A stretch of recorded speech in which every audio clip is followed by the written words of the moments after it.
Okay, here we go. Week 3 of nutrition and menopause. So we've covered 2 good lessons so far. This week we are going to be looking at alcohol and triggers for alcohol and its relationship to menopause. All of the information that I will be sharing will be completely factual. This is a very individual and personal choice in terms of how much you choose to drink or if you choose to drink at all. I'm simply going to provide facts and give you lots of resources to do further investigation if you should so choose to do so. So your choices are personal and free from judgment. We're just going to be looking at facts. Right, excessive drinking excessive alcohol, and we'll talk about what that means in a minute. Over a long period of time, may aggravate menopause symptoms such as hot flashes. It can disturb sleep and worsen conditions that are already existing that could potentially lead to osteoporosis, diabetes, high blood pressure, stroke, ulcers, memory loss, and mood disorders. Also, of course, increasing balance problems such as falls and accidents and when we drink excessively. And there's always the risk of cancers if associated with excessive drinking of alcohol. Okay, so what's the recommendation? 2 drinks or less per day for men and 1 drink or less per day for women. And honestly, the most current research suggests differently. So I'm going to be giving you that. This is a very common and used guideline, but the current research from functional medicine perspective suggests that even 1 glass of wine a week can affect menopause symptoms. So we're just going to look at the current research that suggests abstinence as the best lifestyle choice. I know that's not for everyone, but we're going to look at it. Recent studies suggest that no level of alcohol consumption is optimal, that even 1 glass of wine daily increases risk for certain cancers, particularly breast cancer. And it can also offer while offering very minimal cardiovascular benefits. So daily consumption, even in moderation, can lead to some chronic health issues, which I've listed above. Dementia is another one. In your portal, I'm going to be including links to a lot of different articles and some podcast, YouTube videos for you that might be helpful as you make decisions about alcohol consumption. So, set a goal. That's the first step. Is you get to decide what that goal is. Set a goal related to alcohol intake. Decide how many days a week you want to drink, how many drinks you'll have on those days. It's a good idea to have some days when you do not drink at all. We'll be using a SMART goal template or worksheet that is in your portal to help you craft a goal in regards to drinking. And remember, a goal without a plan and without specific action steps is simply a good idea that probably won't come to fruition. Really fun. As I moved into this journey of abstinence, I chose to really create some fun mocktails. And I've got a lot of mocktails that I've placed in your portal, a whole ebook on with some. So experiment with some mocktail recipes.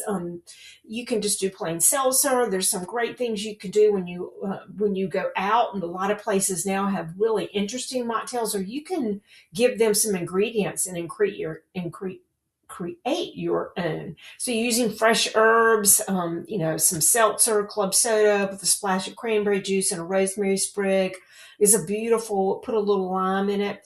So check your portal for the recipes. I put quite a few in there. And then there's also non-alcoholic versions of drinks.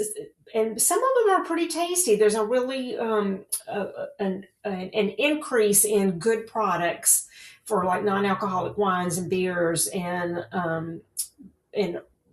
spirits as well. There's some really decent ones on the market. There's also a lot of non-alcoholic bars, or I shouldn't say a lot, but there are some non-alcoholic bars popping up.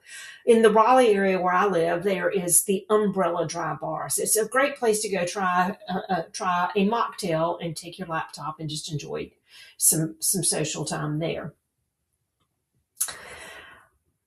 Non-drinking social activities. So when you are faced with, if you're trying to make a goal where you're cutting back, and there are activities that you typically do that are centered around alcohol, maybe you try some different activities during that time frame, such as going for a hike or doing some board games, playing mahjong, going for a walk. So what are some activities that you can engage in if the cocktail hour is triggering or tempting for you? And again, there'll be lots of handouts in your portal that are very factual tips in how to control drink, track drinking, setting goals for drinking. A lot of it's habit, right? We get into a habit and a routine, and so part of it is just learning how to break or change that habit. If you are choosing to drink alcohol, select a favorite drink. So be deliberate about what you pick, and then drink it mindfully. Slip it slowly. Enjoy each and every sip. And before you pour yourself another drink, or even that first drink, ask yourself, why am I choosing to drink right now? Am I bored? Am I stressed or anxious? Is it just a habit? Or am I out with friends and I'd like to enjoy a glass of wine? So ask yourself these questions, and then also be prepared, having a polite, convincing no thanks ready if you've made the decision prior to going out that you're not going to drink. The faster you can say no to these offers, the less likely you are to give in. If you hesitate, it allows you time to think of excuses to go along. And then hydrating with unsweetened beverages. Water, seltzer, I mentioned those above before, but before, during, and after drinking. So having a plan where you say you have a glass of wine and then two non-alcoholic beverages or two glasses of water, and perhaps that'll be enough. It'll fill you up. It'll satiate you. It'll give you, uh, you'll just be content with where you are there. So making sure that you factor in a glass of water or another non-alcoholic beverage. So this is a short module this week because there's lots of handouts. There'll be lots of really good recipes still following in line with the nutrition that we're following along with. Nutrition and menopause each week. I'll be giving you continual videos to watch, cooking videos with recipes, and but for this week, we're going to keep it short because I want you to spend some time listening to the podcasts that I've put in your portal, as well as downloading some of the handouts with lots of good information and facts about alcohol and menopause. All right, so have a good week ahead, and next week will be our final week, week 4. Your knowledge check, you'll have that in your portal as well. There'll be a little bit more information, a little quiz. So just be thinking ahead about 2 strategies for reducing alcohol, and maybe 2 that you want to embrace. We're going to create your SMART goal. Following this lesson, you'll have an opportunity to create a SMART goal in surrounding the what we've talked about with alcohol. And then, of course, look at your resources, the videos, the handouts, the recipes, and I'll see you next week.